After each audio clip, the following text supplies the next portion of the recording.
quiero que me acompañen al capítulo 5 de este Evangelio, desde el versículo 30. Este pasaje que hoy vamos a desglosar, hermanos, suele utilizarse con amplia frecuencia presentando a Jesús como si fuera que está siendo sometido a un juicio. Y como Jesús está siendo sometido a un juicio delante de un grupo de fariseos, entonces Jesús trae a sus testigos para defenderse. Pero con la ayuda del Señor, hermanos, y a medida que vamos desmenuzando versículo a versículo este pasaje, van a darse cuenta de que es todo lo contrario, ya que en realidad Jesús no se está defendiendo.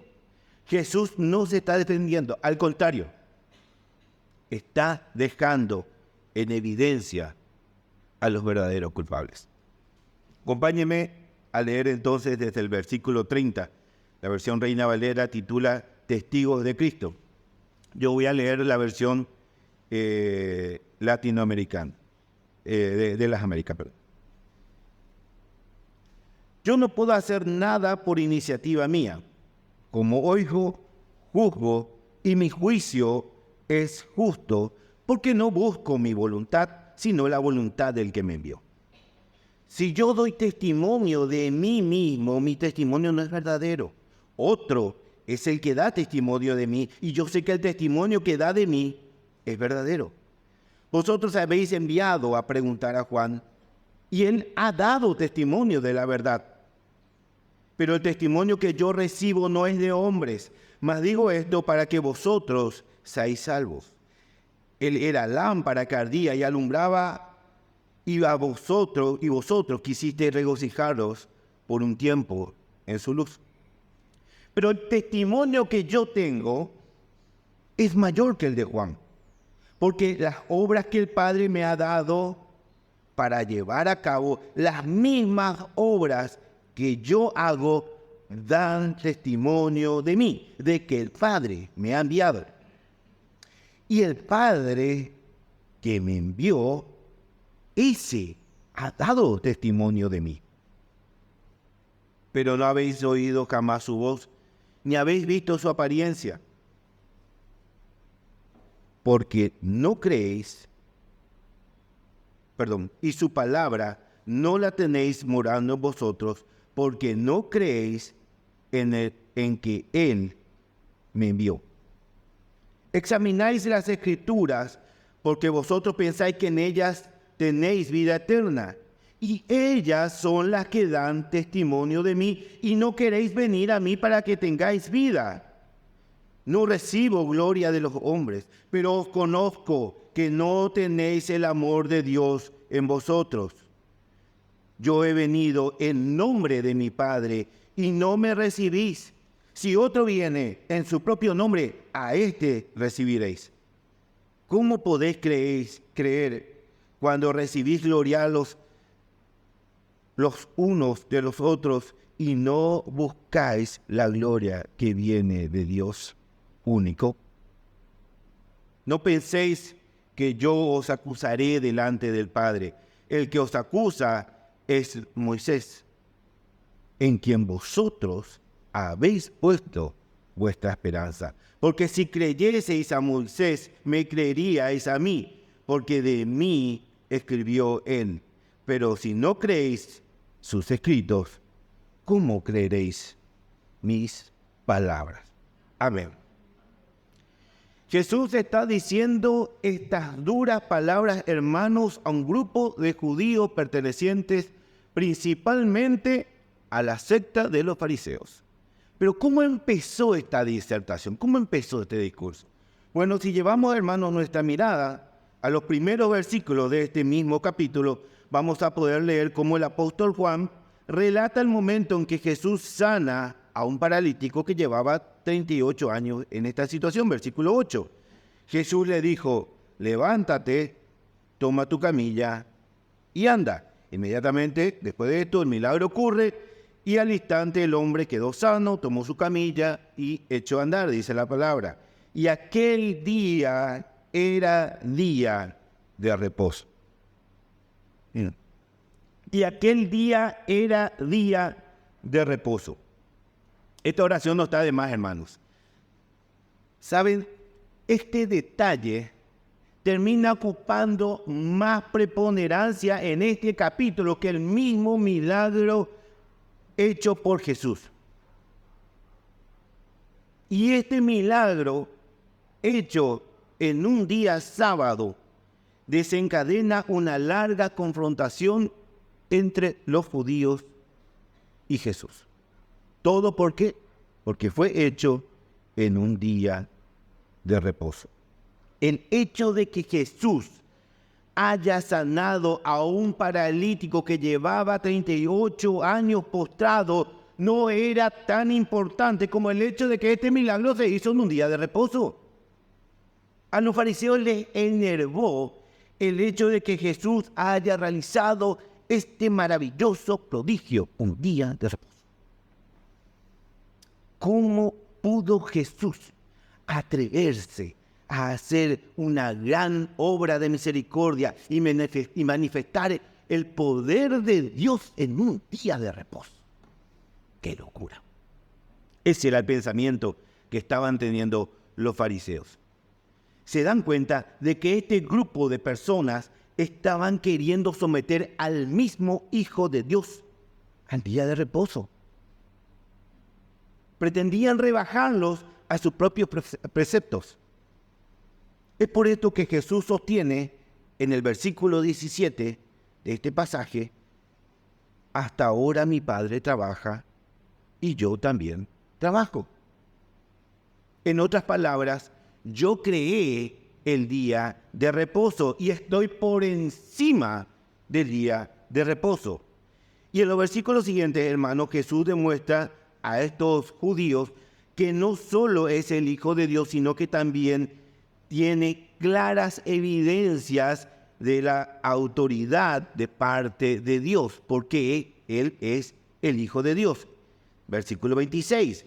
Porque así como el Padre tiene vida en sí mismo, así también le dio al Hijo el tener vida en sí mismo y le dio autoridad para ejecutar juicio, porque es el Hijo del Hombre.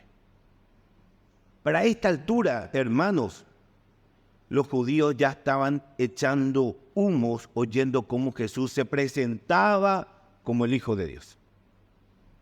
Y también ya habían determinado darle muerte.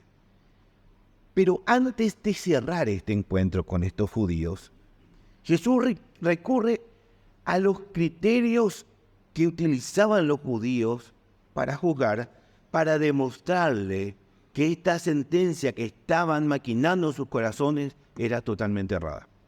¿Y cuáles eran los criterios que debían utilizar los judíos para juzgar cualquier asunto? Bueno, todo hecho o toda acusación debía hacerse por boca de 2 o 3 testigos para validar la veracidad de lo que se dijo. Esto fue establecido por Dios. Esto estaba en la misma ley. Acompáñenme a Deuteronomio, versículo 19, versículo 15. Quiero que leamos juntos esto porque es un versículo central para comprender esto. Deuteronomio 19, 15. No se levantará un solo testigo contra un hombre por cualquier iniquidad o pecado que haya cometido. El caso será confirmado por el testimonio de 2 o 3 testigos. Si yo tengo una acusación contra alguien, no puedo ir simplemente y decir a las autoridades o a los líderes religiosos: fulano hizo o fulano dijo tal cosa. Yo tengo que traer a mis testigos. Y este procedimiento para sostener cualquier acusación seguía vigente hasta los tiempos en el que el Señor recorrió la tierra en forma humana y sigue vigente hasta hoy dentro de la iglesia. Mateo 18, 16. Voy a ir citando simplemente los versículos, Mateo 18, 16, pero si no te escucha, lleva contigo a uno o dos más, para que toda palabra confirmada por boca de dos o tres testigos. Aquí Jesús está invocando justamente la ley. Pablo le dice a Timoteo, al joven pastor, en capítulo 5, versículo 19, en la primera epístola a Timoteo, capítulo 5, versículo 19, no admitas acusación contra un anciano a menos que haya dos o tres testigos. Nuevamente el mismo protocolo. Segunda de Corintios, capítulo 13, versículo 1. Segunda de Corintios 13, 1 dice, y esta es la tercera vez que voy a vosotros, por el testimonio de dos o tres testigos se juzgará todo asunto. Hebreos 10, 28. Cualquiera que viola la ley de Dios muere sin misericordia por el testimonio de dos o tres testigos. Era la forma y es la forma en que la iglesia debe regir toda acusación. Y Jesús, en los versículos que vamos a desglosar a continuación, que vamos a desglosar hoy, va a someterse a este modelo de juicio bajo la ley de Dios. Es por esto que en el versículo 31 del capítulo 5 del pasaje que estamos leyendo, dijo, si yo solo doy testimonio de mí, mi testimonio no es verdadero. Es otro el que da testimonio de mí, y yo sé que el testimonio que da de mí es verdadero. Jesús va a utilizar este modelo descrito en la ley para juzgar. Fíjense en esto, tenemos a Jesús sosteniendo una verdad contundente, pero controversial para los líderes judíos de la época. ¿Qué dijo Jesús? Jesús dijo, yo soy el Hijo de Dios y por lo tanto soy igual a Dios, ¿verdad? Esta fue la raíz de todo el problema, esta fue la raíz de esta disertación, esta fue la raíz de este conflicto. Yo digo que soy el Hijo de Dios, dijo Jesús. ¿Ustedes no me creen? Bueno, en boca de dos o tres testigos conste todo asunto. Y aquí empezamos a leer desde el versículo 33. El primer testigo al que recurre Jesús es al testimonio de Juan el Bautista, que dice el versículo 33. Vosotros habéis enviado a preguntar a Juan, está hablando de Juan el Bautista, y él ha dado testimonio de la verdad, pero el testimonio que yo recibo no es de hombre, mas digo esto para que vosotros seáis salvos. Él era lámpara que ardía y alumbraba, y vosotros quisisteis regocijaros por un tiempo en su luz. Juan el Bautista, hermanos, es el primero en dar testimonio a favor de Jesús. Vosotros enviasteis a preguntar a Juan y él ha dado testimonio de la verdad. Dice, bueno, ¿cuándo ocurrió esto? Cuando Juan dio testimonio acerca de Jesús. Y esto ocurrió 4 capítulos antes, en el capítulo 1, versículo 19. Capítulo 1, versículo 19 del Evangelio de Juan dice, este es el testimonio de Juan. Cuando los judíos enviaron sacerdotes y levitas a Jerusalén, ¿para qué? Para preguntarle, ¿quién eres tú? Él confesó y no negó, confesó, yo no soy el Cristo. Y le preguntaron, entonces, ¿qué? ¿Eres Elías? Él dijo, no soy. ¿Eres el profeta? Y respondió, no. Entonces le dijeron, ¿quién eres? Para que podamos dar respuesta a los que nos enviaron. ¿Qué dices de ti mismo? Él dijo, yo soy la voz que clama en el desierto, enderezad el camino del Señor. Como dijo el profeta Isaías, los que habían sido enviados eran de los fariseos. Y le preguntaron y le dijeron, entonces, ¿por qué bautizas si tú no eres el Cristo, ni Elías, ni el profeta? Juan les respondió diciendo, yo bautizo en agua, pero entre vosotros está uno a quien no conocéis, a quien yo no soy digno de desatar la correa de su sandalia. La palabra de Dios nos dice que Juan tenía una gran multitud que lo seguía, y esto llamó la atención de los fariseos, quienes intrigados querían saber si Juan el Bautista era el profeta, el Mesías, el Cristo. Pero ¿cuál fue el testimonio de Juan el Bautista? Yo no soy. Pero hay alguien en medio de ustedes a quien ustedes no conocen. Él es el que viene después de mí, a quien yo no soy digno de desatar la correa de su sandalia. Y en este mismo capítulo, del capítulo 1, si nos vamos al versículo 29, vamos a ver que Juan es aún mucho más contundente al decir, al día siguiente vio a Jesús que venía hacia él y le dijo, he aquí el Cordero de Dios que quita el pecado del mundo. Este es aquel de quien yo dije, después de mí viene un hombre que es antes de mí, porque era primero que yo, y yo no le conocía, pero para que él fuera manifestado a Israel, por eso yo vine bautizando en agua. Juan dio testimonio diciendo, he visto al Espíritu que descendía del cielo como paloma y se posó sobre él. Yo no le conocía, pero el que me envió a bautizar en agua me dijo, aquel sobre quien veas el Espíritu descender y posarse sobre él, este es el que bautiza en el Espíritu Santo. Y el versículo 34 es contundente. Y yo le he visto y he dado testimonio de que este es el Hijo de Dios. Juan dio testimonio de que Jesús es el Hijo de Dios encarnado. Este es el primer testigo contundente que trae Jesús a esta conversación. Aunque Jesús deja claro de que Él no necesita testimonio de los hombres, pero absorbe este testimonio solamente para qué, dice, para que crean, solamente para eso. Y volvamos a nuestro pasaje, versículo 34. Pero el testimonio que yo recibo no es de hombre, mas digo esto para que vosotros seáis salvos. Él era lámpara que ardía y alumbraba, y vosotros quisiste regocijaros por un tiempo en su luz. Los judíos veían en Juan el Bautista la reactivación del ministerio profético. Después de 400 años, hermanos, después de 400 años, el mensaje de Dios volvía a estar vigente por un profeta. 400 años. Es por esto que él dice, él era lámpara que ardía y alumbraba, y vosotros quisiste regocijaros por un tiempo en su luz. Se considera que para este tiempo, cuando Jesús está haciendo esta conferencia, por decirlo de alguna manera, Juan el Bautista ya estaba encarcelado, incluso puede que ya haya estado muerto.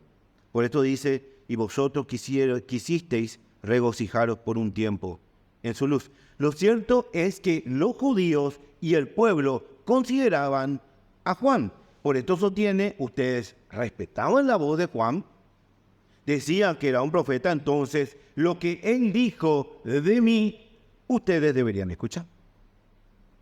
Primer testigo aprobado. Pero luego Jesús presenta a su segundo testigo. Y es como que eleva la apuesta, por decirlo de alguna manera. Jesús presenta a su segundo testigo, versículo 36. Pero el testimonio que yo tengo es mayor que el de Juan. ¿Por qué? Porque las obras que el Padre me ha dado para llevar a cabo, las mismas obras que yo hago, dan testimonio de mí, de que el Padre me ha enviado. Si no creen a Juan el Bautista, no hay problema. Las obras que yo hago dan testimonio de que soy enviado del Padre. Nadie puede hacer un milagro si Dios no está con él. Es una clara señal de autoridad del Hijo, que había dicho Nicodemo cuando se encontró con Jesús. Rabí, sabemos que has venido de Dios como maestro, porque nadie puede hacer las señales que tú haces si Dios no está con él. Era un claro precepto que manejaban en el pueblo de Israel para dejar asentado de que alguien venía de parte de Dios. Pero no solo los milagros, hermanos, estamos hablando de la obra de Jesús, y cuando hablamos de la obra de Jesús también estamos hablando de que Él presentó al Padre y lo glorificaba dándolo a conocer como nadie jamás lo había hecho. Y estos milagros y estas señales daban la confirmación de que Jesús venía de parte del Señor. Es más, recordemos, hermanos, que esta controversia, este conflicto comienza con la sanación de un hombre que llevaba 38 años postrado. Esta controversia comienza con la manifestación del poder de Dios en un paralítico. Una obra que daba testimonio de que Jesús tenía el mismo poder otorgado por el Padre. Si no me creen lo que digo, miren lo que estoy haciendo. Es básicamente parafraseando. ¿Acaso un común de los mortales, acaso ustedes, acaso alguna vez alguien se levantó y pudo hacer lo que yo estoy haciendo? Mis obras hablan por mí, dan testimonio de mí. Pero no creían. Entonces Jesús eleva aún más el nivel de los testigos. Y Jesús presenta a su tercer testigo. Seguimos unos versículos más y vemos cómo no solo los milagros dieron testimonio de Jesús. El mismo Padre también dio testimonio de su Hijo. Vamos al versículo 37. Y el Padre que me envió, ese ha dado testimonio de mí. El Padre ha dado testimonio de mí. ¿Cuándo lo hizo? Bueno, podemos citar el momento en el Evangelio de Mateo, luego de su bautismo, Mateo 3:16. Mateo 3:16, ¿qué dice? Después de ser bautizado, Jesús salió del agua inmediatamente y he aquí los cielos se abrieron y él vio al Espíritu de Dios que descendía como una paloma sobre él y venía sobre él. Y he aquí se oyó una voz de los cielos que decía: Este es mi Hijo amado en quien me he complacido. Este es mi Hijo amado en quien me he complacido. Ahí estaba Jesús, hermanos, saliendo del agua y el Espíritu Santo descendía sobre él y la voz del Padre dando testimonio. Este es mi Hijo amado en quien me he complacido. La Trinidad presente, hermanos, en este sublime momento. Padre, Hijo, Espíritu Santo. Y el mismo Padre, el Dios eterno y sublime, da testimonio del Hijo. Esto ya es más que contundente para confirmar la palabra de que Jesús había dicho que Él era el Hijo de Dios. Punto. No se necesita más. Pero Jesús aún tiene más testigos que presentar. Y es acá donde recurre a la columna vertebral de las creencias de los judíos. Las Escrituras. Las Escrituras. Nada era más importante para un judío que el estudio de la palabra de Dios. Recitaban todos los versículos del Pentateuco de memoria, hermano, para no decir todo el Antiguo Testamento. Dios le había dicho: mi palabra estará atada en tu mente y en tu mano derecha. Y literalmente la ataban en su frente y en su mano derecha. Hacían algo literal del mandamiento que Dios le había entregado.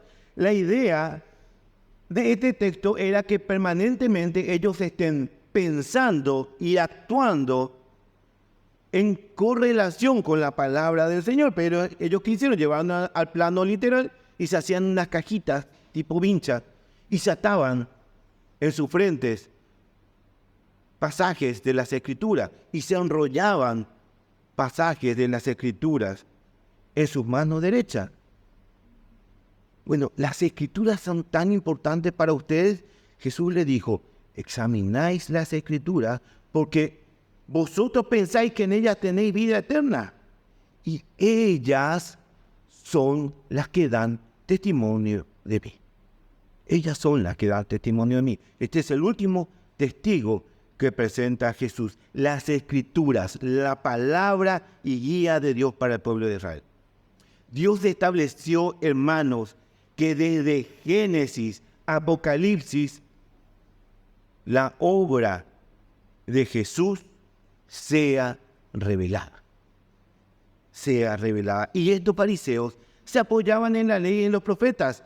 Ellos pretendían hallar vida eterna en ella. Por lo que ellos, habiendo examinado las Escrituras durante toda su vida, deberían reconocer al Hijo de Dios de manera inmediata. Para ese momento, hermanos, los judíos en sus mentes ya no buscaban hallar vida eterna por medio de la llegada del Mesías, sino que habían reposado su salvación en sus méritos y en sus obras. Una salvación basada en obras. Pero Jesús le dijo, esas leyes y esos profetas, todas, desde el primer hasta el último versículo, dan testimonio de mí, hablan de mí, me revelan a mí, me anuncian a mí, pero no queréis venir a mí para que tengáis vida. El teólogo William Barclay escribió, no las leían con respecto a la postura de los fariseos, no las leían para buscar a Dios, sino para encontrar argumentos que apoyaran sus propias posiciones. No amaban literalmente a Dios, amaban sus propias ideas sobre Él. Estos judíos, hermanos, buscaban torcer los mandamientos de Dios para acomodarlos a sus gustos, para justificarlos. Ellos querían un Dios a su medida. Recordemos que Jesús, hermanos, vino y se opuso radicalmente a la forma en que los fariseos, los escribas y los sacerdotes estaban llevando la religión. Versículo 41. No recibo gloria de los hombres, pero os conozco que no tenéis el amor de Dios en vosotros. Para esta élite religiosa, la religión era un negocio. La religión era un rito mecánico, era una herramienta de manipulación, era una herramienta utilizada para su propia gloria, era una herramienta incluso de poder y muchas otras cosas más, pero nada para restablecer una relación íntima con Dios, examinando sus corazones y buscando agradar a Dios. Para nada. Por eso dice en el versículo 43, yo he venido en nombre de mi Padre y no me recibís. Si viene otro en su propio nombre, a ese recibiréis. ¿Cómo podéis creer cuando recibís gloria a los unos de los otros y no buscáis la gloria que viene del Dios único? Hermanos, el templo se había convertido en un gran negocio. En las calles, los líderes religiosos lo único que buscaban era que se les rinda pleitesía. Era lo único que buscaban, que los resalten por la santidad hipócrita que ostentaban y que los honren y que le den gloria por esa falsa superioridad espiritual que ellos buscaban. Esa gloria de hombres y para hombres, pero no buscaban dar gloria a Dios en nada, absolutamente nada. Es más, los judíos se habían hecho un preconcepto humanista de cómo tenía que venir el Cristo. Ni siquiera en eso se sometían a las Escrituras. Ellos buscaban a un Mesías milagroso, pero no esperaban a uno que expresara su amor y su misericordia en actos de compasión.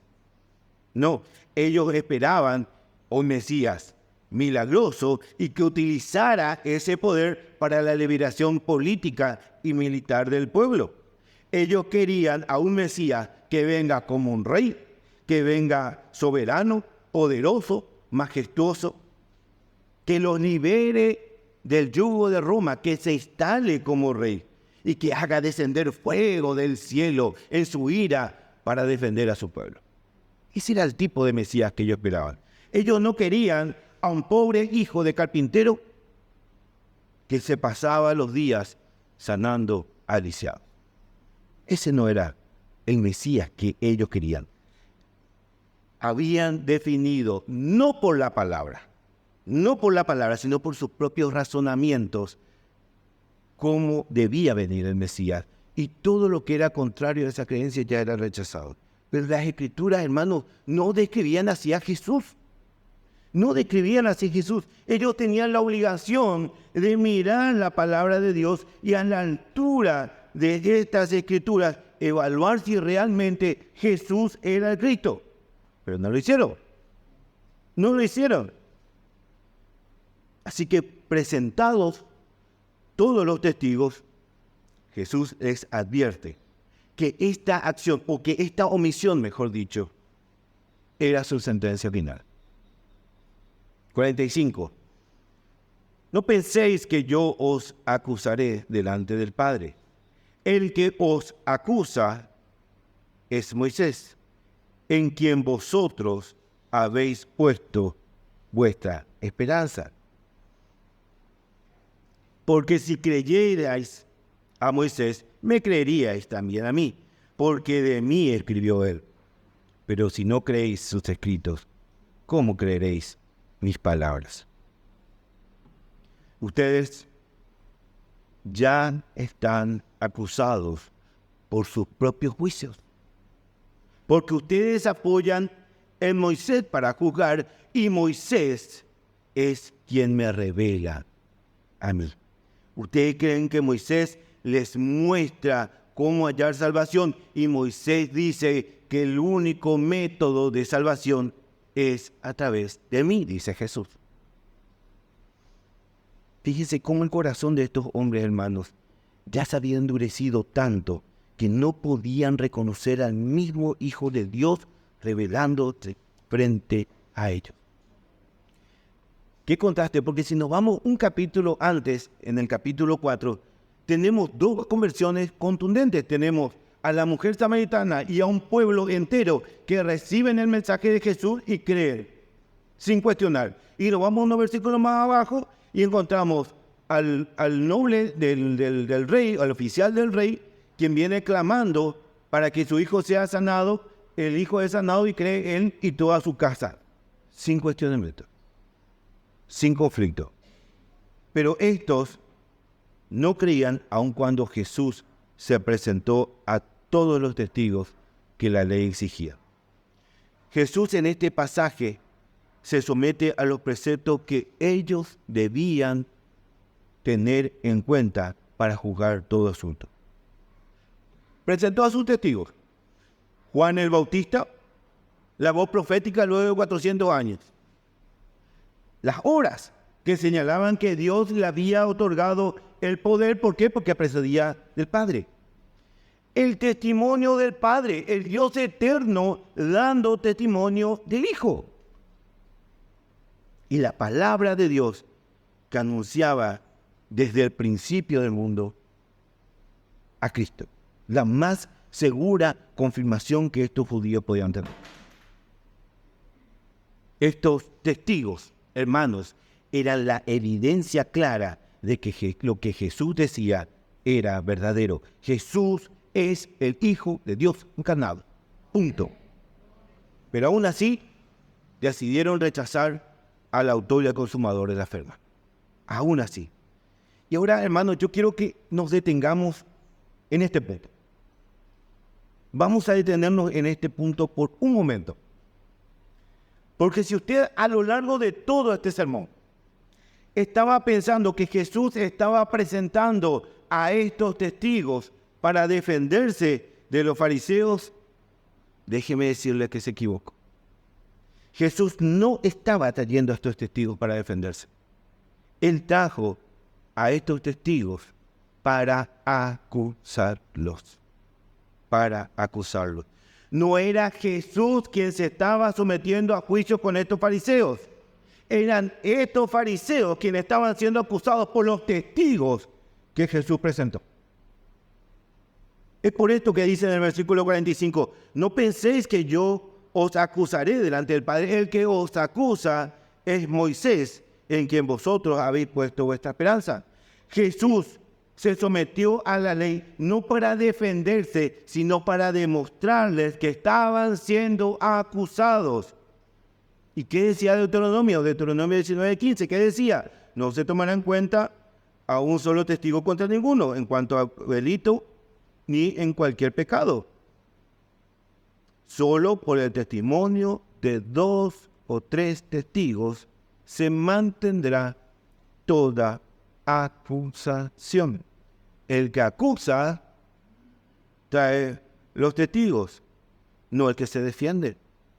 Y Jesús dice, Moisés es quien los está acusando.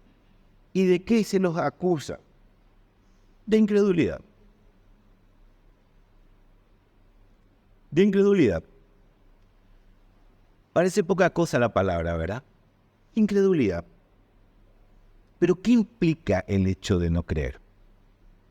¿Qué implica? Hermanos, estamos hablando de que estamos ante el Dios creador del universo. Ante nuestro creador, el soberano, el omnipotente. Y este Dios está indignado. Está ofendido con el hombre porque el hombre lo deshonró. El hombre pecó contra Dios. El hombre ha deshonrado a Dios y Dios está aireado contra el hombre. Pero Dios, aún ante esta ofensa, decide por su amor hacia nosotros, hacia la creación, darnos la manera en que podamos reconciliarnos con Él. Él provee la manera. Y esto es mediante el sacrificio de su propio Hijo. De su propio Hijo. Él entrega a su Hijo en manos de estos pecadores para que su Hijo sea presentado como propiciación por nuestros pecados. Es un regalo sublime, hermanos. Es un regalo sublime. Pero resulta que el ofensor rechaza este regalo de Dios. Es agravante, hermanos, no solo por el tipo de regalo, el sacrificio de un inocente. También es agravante porque tenemos que fijarnos de quién es el que viene este regalo, este Dios mismo. Y el hombre rechaza este regalo que Dios le está otorgando. Un regalo costoso, un regalo doloroso, un regalo que implica la vida de un inocente. Y el hombre lo rechaza, lo desprecia. Eso implica la incredulidad. Están rechazando esta gran misericordia del mismo Dios, hermanos. Jesús les dice, la ley en quien ustedes apoyan y usan como regla de salvación es quien demuestra que ustedes están rechazando a Dios. Se presentó a todos los testigos que dan testimonio de que Jesús es el verdadero Hijo de Dios, el que tiene autoridad de Dios para traer salvación y está siendo el Verbo encarnado frente a ustedes, el Dios hombre que está habitando entre nosotros. Y estos judíos, hermanos, quienes están siendo acusados, llevan la peor de las ofensas al no creer en el Hijo de Dios. Ellos están siendo acusados de rechazar a Dios, rechazando también las escrituras que Dios les entregó para que cuando venga el Hijo del Hombre, ellos lo reconozcan. Pero si no creéis sus escritos, ¿cómo creeréis mis palabras? Saben, hermanos, en esta acusación hay una sentencia contundente. Y estos judíos, en esta sentencia, hermanos, son hallados culpables. Son inexcusables. Estos testigos son los que demuestran que están condenados. Están condenados. No es Jesús quien los acusa. Son sus mismas obras las que los acusan. En el capítulo 3 de este mismo Evangelio, en el versículo 17, Juan escribe, por inspiración de Dios, Juan 3:17, porque Dios no envió a su Hijo al mundo para juzgar al mundo, sino para que el mundo sea salvo por él.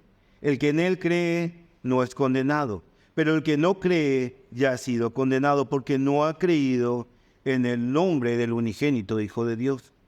Y este es el juicio, que la luz vino al mundo y los hombres amaron más las tinieblas que la luz, pues sus acciones eran malas. Y estos testigos, hermanos, estos testigos siguen vigentes hasta hoy.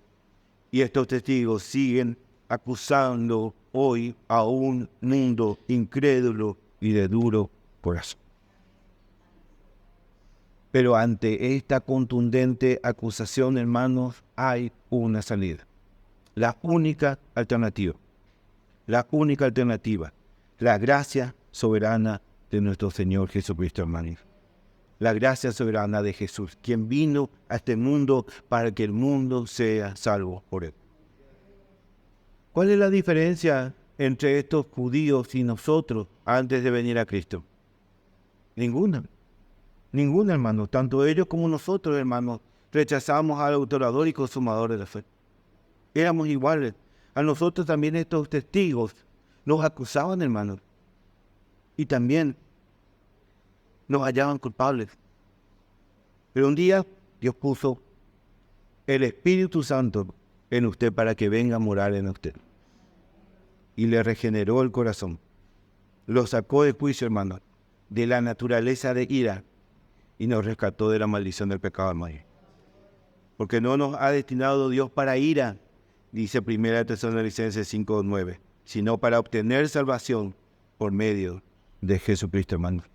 Si no fuera por la mano misericordiosa de Jesús, usted estaría siendo acusado por estos testigos. Pero la gracia de Dios, hermano, lo sacó de esta condenación. De muerte a vida, hermano, de muerte a vida. Y para ir culminando, hermanos, les pido que me acompañen a meditar en 3 aplicaciones que podemos obtener de este texto. La primera aplicación: Jesús no necesita defenderse de acusaciones. Jesús no necesita defenderse de acusaciones. Vimos hoy en este pasaje que Jesús no necesitó defenderse o justificarse delante de los hombres. Estos testigos no estaban para defender a Jesús, sino para acusar a los fariseos. Estos testimonios contundentes debían llevar a los fariseos a la humillación y al arrepentimiento, pero rechazaron a estos testigos.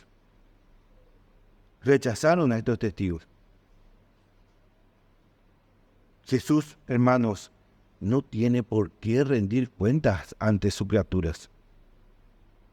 No tiene por qué rendir cuentas.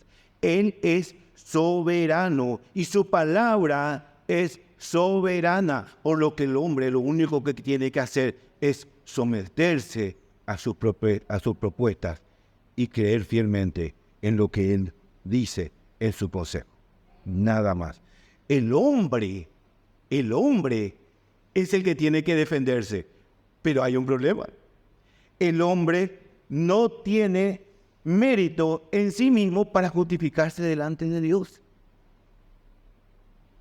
Estamos en el horno, por decirlo de alguna manera. Y esto nos lleva a la segunda aplicación. Jesús no necesita acusarnos. Jesús no necesita acusarnos, hermanos. Nuestras obras nos acusan a nosotros. Delante del Padre, hermanos, nosotros somos expuestos por nuestras propias obras. Son ellas las que nos acusan. Son ellas. Jesús no es el acusador. Tus obras son las que te acusan y demuestran que si no crees en Jesús, rechazaste, así como estos judíos, a la fuente de la salvación. Y esta preocupante situación nos lleva a la tercera aplicación. Jesús no vino a acusar, Jesús vino a salvar. Jesús no vino a acusar, Jesús vino a salvar. Hermanos, Él no vino a traer muerte, Él vino a traer vida, salvación. Pero es el hombre quien rechaza al Salvador. Es el hombre. Él vino a mostrar el camino, la salida, vino a reconciliarnos con el Padre. Pero tristemente, hermanos, el pecado que mora en nosotros nos lleva a que nosotros lo rechacemos. Pero Dios que es rico en misericordia, hermano, regeneró nuestro corazón para que podamos ver en Jesús este regalo tan grande, hermanos. Y que mediante su obra, y no la nuestra, mediante su obra, y no la nuestra, hermanos, podamos pasar de muerte a vida, de condenados a rescatados. Y esto es lo glorioso del Evangelio. El Hijo de Dios nos ve a nosotros, ve nuestras obras, hermanos, y aún sabiendo que nuestras obras son malas, nos llama, nos regenera, nos limpia y nos santifica. Díganme si esa no es una buena noticia. Hermanos, nuestras obras eran nuestros testigos en nuestra contra. Lo que veníamos construyendo con nuestras manos nos estaba acusando. Nos estaba acusando. Pero Jesús le mostró a usted y a mí que era necesario que abandonemos nuestras obras y que reposemos en la única obra que no nos acusa, sino que nos justifica.